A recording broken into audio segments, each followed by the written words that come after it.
નમસ્કાર વિદ્યાર્થી મિત્રો, સેફ્રોનની વિદ્યા સંકુલ યુટ્યુબ ચેનલમાં આપનું સ્વાગત છે।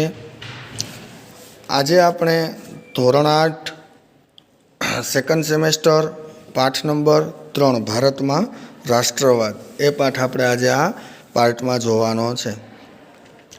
તો કે ભારતમાં રાષ્ટ્રવાદ યુનિટ નંબર 3 કે રાષ્ટ્રવાદ એટલે પોતાના રાષ્ટ્ર પ્રત્યે એકાત્મતા અને ગૌરવની ભાવના। કે રાષ્ટ્રવાદ એટલે શું કહી શકાય? તો કે રાષ્ટ્રવાદ એટલે પોતાના રાષ્ટ્ર એટલે કે પોતાનો દેશ પ્રત્યેની એકાત્મતા અને ગૌરવની ભાવના। કે આપણા દેશ પ્રત્યે જે આપણને ગૌરવ હોય એવી ભાવના એને જ આપણે રાષ્ટ્રવાદ તરીકે ઓળખીએ છીએ। જરૂર પડીએ પોતાના રાષ્ટ્ર પ્રત્યે તન મન અને ધન ન્યોછાવર કરવા તૈયાર રહેવાની ભાવના। કે જ્યારે પણ આપણા દેશને આપણી જરૂર પડે ત્યારે આપણે રાષ્ટ્ર પ્રત્યે એટલે કે દેશ માટે તન એટલે કે શરીરથી થતી મહેનત, મન એટલે કે માનસિક બુદ્ધિથી જે કંઈ તમે નિર્ણયો લ્યો તે, અને ધન એટલે કે સંપત્તિ કે પૈસા ન્યોછાવર કરવાની તૈયારી એટલે કે બધું જ રાષ્ટ્ર પ્રત્યે સમર્પિત કરવાની તૈયારીની ભાવના હોય એને રાષ્ટ્રવાદ કહેવામાં આવે છે। ભારતમાં રાષ્ટ્રીય જાગૃતિના પરિબળો ખાસ કરીને ઈસવીસન 1857ના પ્રથમ સ્વાતંત્ર્ય સંગ્રામ બાદ વિકાસ પામ્યા। આધુનિક રાષ્ટ્રવાદનો સૌપ્રથમ ઉદ્ભવ યુરોપમાં જોવા મળે છે। કે ભારતમાં રાષ્ટ્રીય જાગૃતિ કે રાષ્ટ્રવાદ ભારતમાં ક્યારથી જાગ્યો?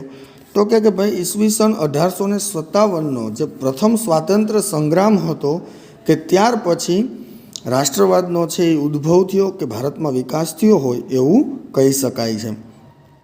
અને આધુનિક રાષ્ટ્રવાદનો જે ઉદય છે કે આધુનિક રાષ્ટ્રવાદની જે શરૂઆત છે કે એ ક્યાંથી? તો કે યુરોપમાંથી થયું હોય એવું જોવા મળે છે। નવજાગૃતિ, ધર્મ સુધારણા, અમેરિકા અને ફ્રાન્સની ક્રાંતિઓ, ઇટાલી અને જર્મનનું એકીકરણ વગેરે પરિબળોએ યુરોપમાં રાષ્ટ્રવાદનો ફેલાવો કરવામાં મહત્ત્વની ભૂમિકા ભજવેલી છે।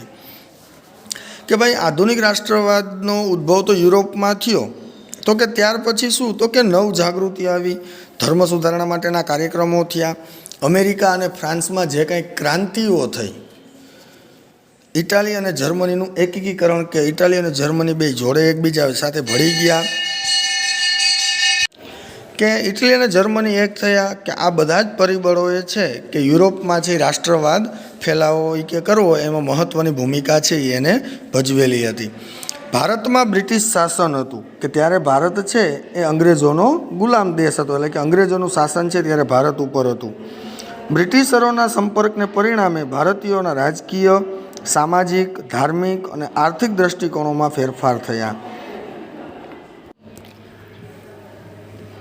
કે જ્યારે ત્યારે શાસન હતું તો કે સંપર્કના પરિણામે ભારતના રાજકીય એટલે કે રાજકીય, સામાજિક અને ધાર્મિક અને આર્થિક દૃષ્ટિકોણમાં ફેરફાર થયા।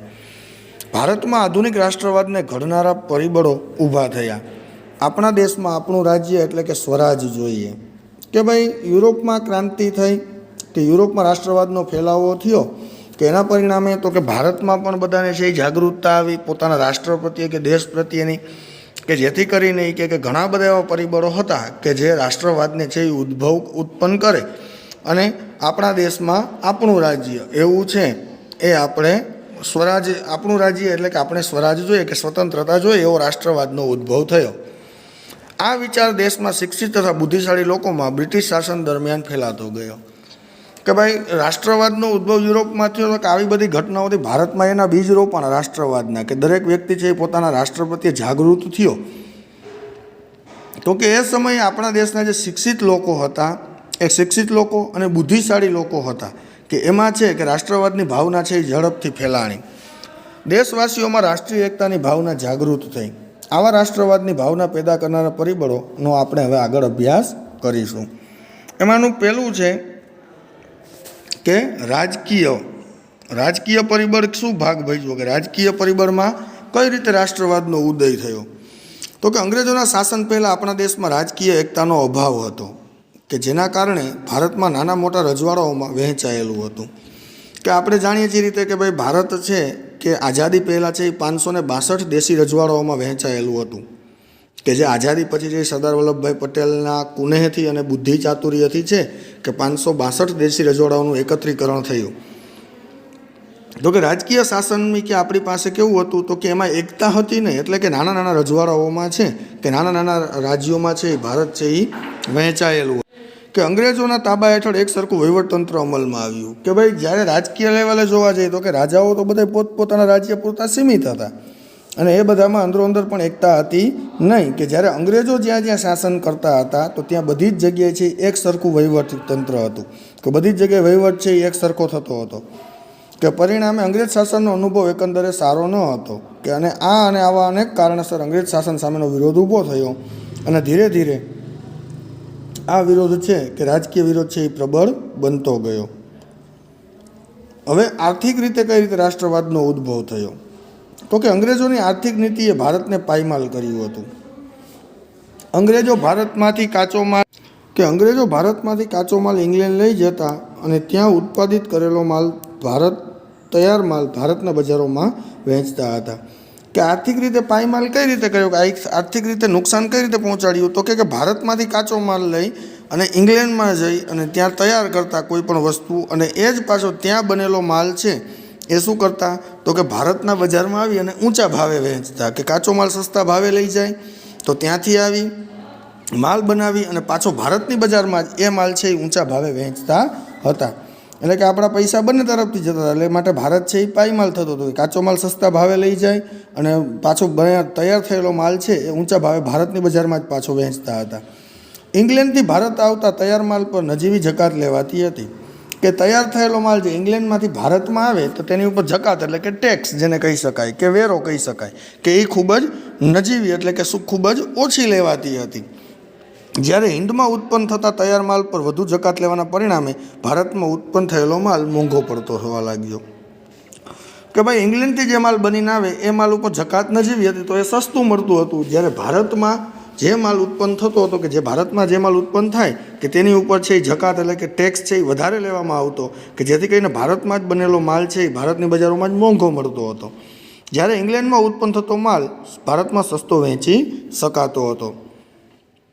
એટલે કે ઇંગ્લેન્ડમાં જકાત ઓછી હતી તો એ ભાવ છે એ માલ હતો એ સસ્તો ભારતના બજારમાં જ સસ્તો વેચાતો હતો. જ્યારે ભારતમાં જ ઉત્પન્ન થયેલો માલ છે એ ભારતમાં જ મોંઘો મળવા લાગતો હતો. કે આ હરીફાઈમાં ભારતમાં હસ્ત ઉદ્યોગ અને ઉદ્યોગ ધંધા ટકી શક્યા નહીં. કે હવે હરીફાઈ થઈ તો કે ત્યાંય માલ બનીને આવે, અહીંથી પણ માલ બનતો હતો તો કે અહીંનો માલ ટેક્સ વધારેના હિસાબે મોંઘો પડતો હતો. કે એના પરિણામે શું થયું તો કે ભારતમાં જે હસ્ત ઉદ્યોગ હતા એટલે કે હાથ બનાવટના ઉદ્યોગો હતા અને બીજા જે નાના એવા ધંધા રોજગારો હતા એ ટકી શક્યા નહીં, એટલે કે એ પડી ભાંગ્યા. પરિણામે કારીગર વર્ગ બેકાર બન્યો. એટલે કે જે કંઈ લોકો એમાં હસ્ત ઉદ્યોગમાં કે ઉદ્યોગ ધંધામાં કામ કરતા હતા એ કારીગર બધા છે એ બેકાર બની ગયા, એટલે કે કામ વિનાના થઈ ગયા. ભારતના ભોગે ઇંગ્લેન્ડને સમૃદ્ધ બનાવવાની અંગ્રેજોની નીતિ સામે પ્રજામાં રાષ્ટ્રીય જાગૃતિ વધી. કે હવે ભારતના પૈસા લઈ અને ઇંગ્લેન્ડ સધર થતું હતું કે ઇંગ્લેન્ડમાં જ આપણા પૈસા વધતા હતા. તો કે કેટલા માટે છે કે આર્થિક રીતે પાયમાલ થયું ભારત તો ત્યારે છે કે ભારતના ભોગ એટલે કે ભારતના જ પૈસાથી ઇંગ્લેન્ડ સમૃદ્ધ બનતું હતું. કે અંગ્રેજોની આવી નીતિ સામે છે કે પ્રજામાં છે રાષ્ટ્રીય જાગૃતતા વધી, એટલે કે લોકો છે એ રાષ્ટ્ર પ્રત્યે વધારે પડતા જાગૃત થયા. હવે ત્રીજું છે કે વાહન અને સંદેશા વ્યવહાર. કે ભારતમાં રેલવે, તાર, ટપાલ, જમીન તથા જળ વ્યવહારના માર્ગો લશ્કરી, આર્થિક તથા રાજકીય કારણોસર વિકસાવવામાં આવ્યા હતા. એટલે કે ભારતની અંદર અંગ્રેજોનું શાસન હતું તો ત્યારે જે રેલવે હતી, તાર, ટપાલ, જમીન અને જળ વ્યવહારના માર્ગો હતા એ લોકો તો કે લશ્કરી અને આર્થિક અને રાજકીય કારણોસર છે એને વિકસાવવામાં આવ્યા હતા, નહીં કે ભારતની પ્રજા માટે. તો કે અંગ્રેજોને જ્યાં જ્યાં ફાયદો થતો હતો કે એને રેલવેની જરૂર હતી કે લશ્કરી શાસનો પહોંચાડવું હતું કે આર્થિક રીતે જેમાં નફો થતો હતો અને રાજકીય કારણો હતા કે એના હિસાબે ત્યાં છે વાહન વ્યવહાર અને સંદેશા વ્યવહાર વિકસાવવામાં આવ્યા હતા. છતાંય તેનાથી દેશના લોકોને લાભ થયો. કે અંગ્રેજોનું ભલે મકસદ હતું કે પોતે છે રાજકીય લાભ લેવા માટે કે આર્થિક રીતે કે લશ્કરી શાસન માટે જે જળમાર્ગો વિકસાવ્યા હતા તો એનાથી પણ છે કે ભારતને મહદ અંશે થોડો ઘણો કંઈક લાભ થયો. આ સાધનોના ઝડપી વિકાસથી વિશાળ દેશના માનવી એકબીજાની નજીક આવ્યા. કે ભાઈ દૂર દૂરના કે પહેલાં વાહન વ્યવહાર કે સંદેશા વ્યવહારની બહુ સુવિધાઓ હતી નહીં કે જેથી કરીને એક પ્રાંતમાંથી બીજા પ્રાંતમાં જવું હોય તો ખૂબ જ આકરું હતું કે અઘરું હતું. કે જે આ સુવિધા ચાલુથી થોડો ઘણો લાભ મળ્યો તો એના પરિણામે તો કે દેશના એક ખૂણેથી બીજા ખૂણેના લોકો જે હતા એ એકબીજાથી પરસ્પર નજીક આવ્યા. કારીગર તથા વેપારી વર્ગ ધંધાર્થે એકબીજાના પ્રદેશમાં જવા લાગ્યા. કે હવે સંદેશા વ્યવહાર અને વાહન વ્યવહારની થઈ તો કે સાથે સાથે છે કે કારીગર વર્ગ હતો અને વેપારી હતા કે એ એકબીજાની નજીક આવવા લાગ્યા. તેમની વચ્ચે વિચારોની આપલે વધી. તેમના સંપર્કો વધવાથી જ્ઞાતિ કે એના વિચાર એકબીજા સાથે આપલે થઈ એટલે કે એની જ્ઞાતિ, કોમ અને પ્રદેશના ભેદભાવો ઓછા થયા.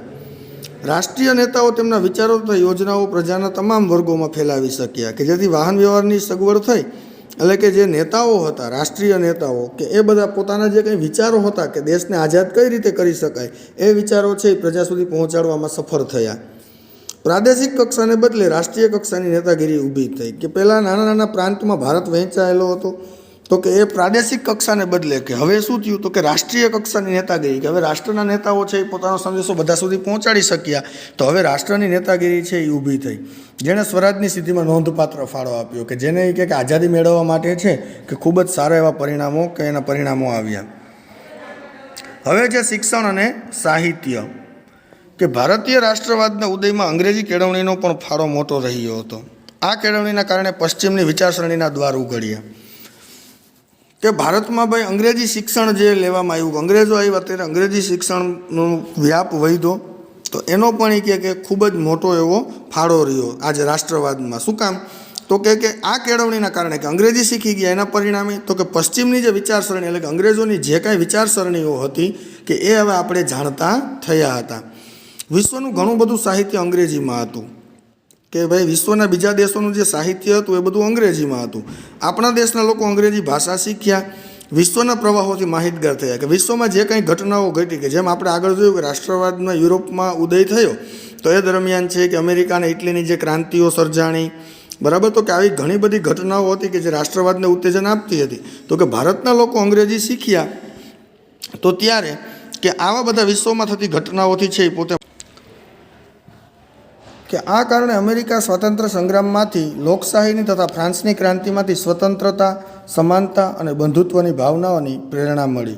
કે ભાઈ અંગ્રેજી શીખતા થયા તો એના પરિણામે અમેરિકા સ્વાતંત્ર્ય સંગ્રામ જે થયો અને ફ્રાન્સમાં જે ક્રાંતિ થઈ તો એનાથી જે ત્યાંના લોકોને સ્વતંત્રતા મળી, સમાનતા અને બંધુત્વની ભાવનાની પ્રેરણા છે એ ભારતને મળી કે અંગ્રેજી શીખ્યા માટે. આત્મશ્રદ્ધા વધી અને સૌ ભારતના ઉજ્જવળ ભવિષ્યની કલ્પના કરવા લાગ્યા. કે જેથી કરીને પરિણામ શું આવ્યું કે અંગ્રેજી શીખાતો તો કે એનાથી છે એ લોકો શું થયા તો કે જાગૃત તો થયા, સાથે સાથે તો કે ભારત હવે આઝાદ થશે એવી ઉજ્જવળ ભવિષ્યની કલ્પના કરતા થયા. દેશની પ્રાદેશિક ભાષાઓમાં નવલકથાઓ, નાટકો, વાર્તા, કાવ્યો અને ગીતો વગેરે લખાયા. કે હવે દેશની પ્રાદેશિક ભાષાઓમાં એટલે કે જે લોકો એકબીજાના સંપર્કમાં આવ્યા વાહન વ્યવહારથી અને સંદેશા વ્યવહારથી તો કે ત્યારે છે કે પ્રાદેશિક ભાષામાં એટલે કે દરેક પ્રદેશની જે કંઈ ભાષાઓ હતી તો એ ભાષામાં તો કે નવલકથા, નાટક, વાર્તા, કાવ્ય અને ગીત આ બધું છે એમાં લખાણું. આ સાહિત્યે રાષ્ટ્રભક્તિનો સંદેશ આપ્યો. કે રાષ્ટ્રભક્તિ શું કહી શકાય, કે રાષ્ટ્રવાદ કોને કહી શકાય, તો એ શિક્ષણ અને આવી બધી નવલકથાઓ, વાર્તા, નાટકો, કાવ્યો, સાહિત્ય જ બધું રચાણું કે એમાં છે એને સંદેશ આપ્યો. હવે છે વર્તમાનપત્રો એટલે કે ન્યૂઝપેપર કે જેને આપણે છાપાઓ કહીએ છીએ. તો કે રાષ્ટ્રીય ચેતના ફેલાવવામાં વર્તમાનપત્રોનો નોંધપાત્ર હિસ્સો જ આપ્યો. બંગાળા, મુંબઈ, મદ્રાસ તથા બીજા પ્રાંતોમાં પ્રસિદ્ધ થતા અખબારોએ સરકારની નીતિઓની ટીકા કરી લોકોમાં રાષ્ટ્રીય ભાવના જાગૃત કરી.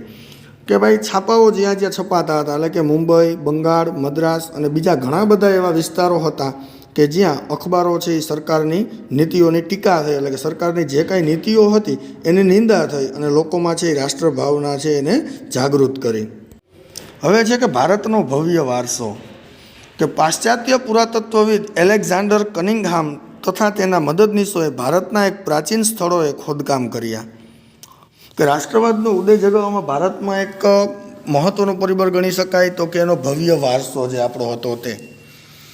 તો કે પાશ્ચાત્ય પુરાતત્વવિદ એલેક્ઝાન્ડર કનિંગહામ હતા કે એ અને એના મદદગારો જે હતા એને છે એ અનેક સ્થળોએ છે એ જૂના જે સ્થળો પ્રાચીન સ્થળો તો ત્યાં ખોદકામ કર્યું. ભારતીય સંસ્કૃતિની ગૌરવ ગાથાના અનેક અવશેષો શોધી કાઢ્યા, એટલે કે ભારતનો પ્રાચીન વારસો શું હતો, કે એને ભારત કેવું હતું, તો એના પ્રત્યેના એના અવશેષો એટલે કે એના જે સિદ્ધાંતો અને જે બધું હતું એ ત્યાંથી શોધી લીધું. ભગવાનલાલ ઇન્દ્રજી જેવા ભારતીય પુરાતત્વવિદોએ પણ અનેક પુરાણા અવશેષો શોધી ભારતીયોને દેશની સંસ્કૃતિની ભવ્યતાનો ખ્યાલ આપ્યો કે આપણું ભારત ખરેખર શું હતું, કે આપણી સંસ્કૃતિ શું હતી.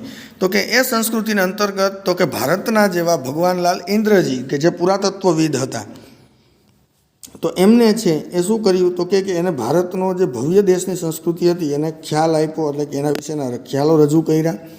પશ્ચિમના વિદ્વાનોએ ભારતીય સાંસ્કૃતિક વારસાને લગતી શોધખોળ કરી.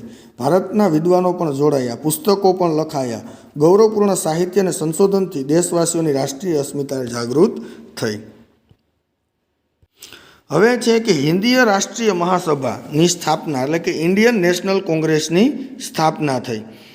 તો કે હિન્દીય રાષ્ટ્રીય મહાસભાની સ્થાપનામાં ઉપરના પરિબળો તથા કેટલીક પ્રાદેશિક સંસ્થાઓનો પણ ફાળો હતો, કે આ સંસ્થાઓએ રાષ્ટ્રીય મહાસભાની સ્થાપનાની મહત્ત્વની ભૂમિકા તૈયાર કરી. એટલે કે ભારતમાં આપણે આગળ જોયું કે ભાઈ પ્રાદેશિકને બદલે છે એ કેવી, તો કે રાષ્ટ્રીય લેવલની જે નેતાગીરી ઊભી થઈ, તો એ બધા પરિબળોએ છે કે ઇન્ડિયન નેશનલ કોંગ્રેસની સ્થાપના કરવામાં ખૂબ જ મોટો ફાળો આપ્યો. કે સર એલન ઓક્ટેવિયન હ્યુમ એટલે કે A.O. હ્યુમ નામના નિવૃત્ત અંગ્રેજ અધિકારીએ ખાતરી થઈ ચૂકી હતી કે બ્રિટિશ સામ્રાજ્ય ઉપરથી દેખાય તેટલું સલામત નથી.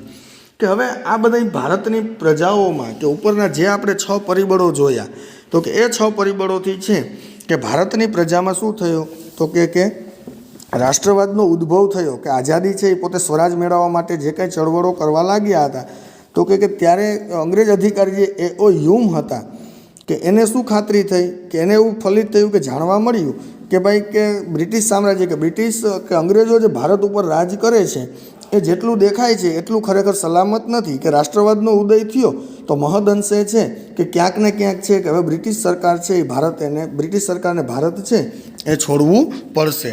તેઓ માનતા કે જનતામાં ફેલાયેલા અસંતોષ ઘટાડવામાં નહીં આવે તો 1857ના સ્વાતંત્ર્ય સંગ્રામ જેવી ઘટના ફરીથી પણ બને.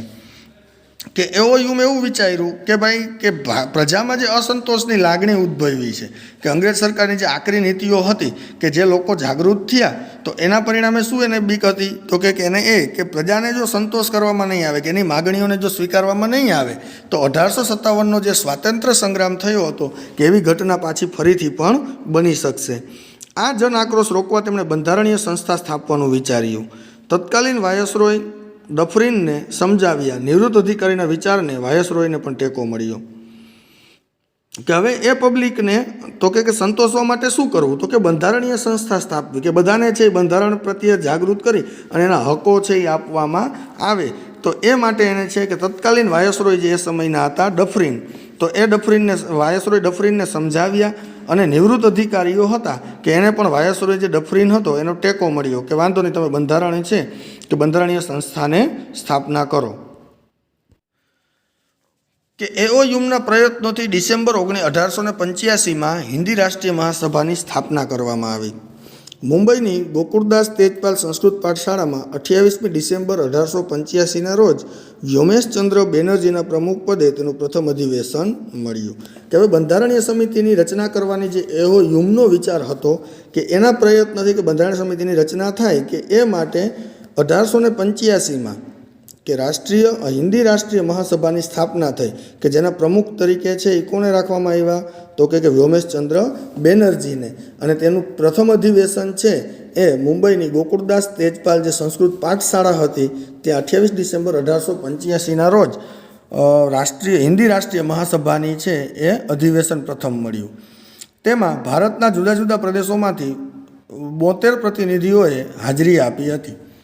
કે મુંબઈની ગોકુળદાસ તેજપાલ સંસ્કૃત પાઠશાળામાં જે અધિવેશન ભરાણું, તો એ અધિવેશન ભારતના વિવિધ પ્રાંતમાં અલગ અલગ વિસ્તારોમાંથી આવેલા 72 એટલે કે 72 પ્રતિનિધિઓ હતા કે એને પોતે એમાં હાજરી આપી.